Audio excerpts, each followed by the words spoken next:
Assalamualaikum warahmatullahi wabarakatuh. Berikut adalah 3-minute tesis saya. Dalam dunia industri yang notabene proses utamanya adalah pengolahan produk, pasti menghasilkan adanya limbah industri. Ada beberapa jenis limbah, diantaranya adalah limbah cair, padat, dan juga gas. Adapun limbah cair adalah salah satu limbah yang dapat dipastikan ada pada setiap industri. Air limbah biasanya mengandung beberapa senyawa seperti senyawa organik ataupun non-organik dan juga mineral, baik itu logam maupun juga non-logam. Salah satu kendala yang terjadi pada proses pengolahan limbah adalah terbentuknya gumpalan padatan pada saluran pipa. Hal ini tentunya menjadi kendala, menjadi masalah karena perlu dilakukan adanya perbaikan ataupun maintenance pada saluran pipa akibat mengecilnya saluran karena tertutup oleh gumpalan yang memadat. Senyawa magnesium, amonium, dan juga fosfat merupakan salah satu gumpalan yang terbentuk akibat pencampuran yang terjadi karena adanya turbulen dan adanya titik bottleneck ataupun sambungan di dalam saluran pipa. Pada konsentrasi yang tepat, gumpalan itu memadat dan bahkan membentuk kristal yang juga disebut sebagai kristal sulfit. Nah, terilhami dari terbentuknya kristal magnesium, amonium, dan fosfat tersebut, limbah industri pupuk kompleks berpotensi untuk membuat kristal sulfit sebagai salah satu solusi dalam proses pengolahan limbahnya.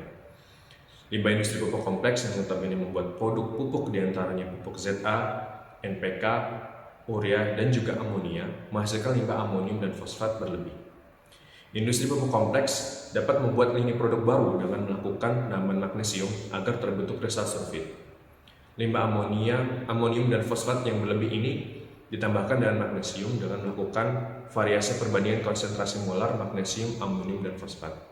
Selain itu, limbah industri pupuk kompleks juga mengandung urea yang perlu ditambahkan enzim urease agar dihidrolisis menjadi amonia dengan proses aerasi. Aerasi yang digunakan ini juga diharapkan dapat menghasilkan pola turbulensi dalam proses pembentukan sulfit ini, sehingga tidak diperlukan adanya pengadukan tambahan. Setelah melalui percobaan menggunakan variasi konsentrasi molar, yaitu magnesium, amonium, dan fosfat, serta variasi lama dan juga laju alir aerasi, didapatkan bahwasanya sulfit yang terbentuk sesuai dengan yang diharapkan. Melalui uji karakteristik scanning elektronik mikroskop atau SEM, dapat terlihat bahwasanya struktur kristal yang didapatkan itu sesuai dengan struktur kristal sulfit yang diinginkan, yaitu berbentuk kristal ortorhombik. Selain itu, uji karakteristik menggunakan X-ray diffraction atau XRD menunjukkan bahwasanya kristal yang terbentuk mengandung nitrogen dan fosfor tanpa adanya pengotor. Selain itu, bentuk grafik kristal sulfit yang dihasilkan juga sesuai dengan grafik kristal sulfit sesuai pada literatur. Selain itu, kandungan amonium dan fosfat pada limbah terjadi penurunan.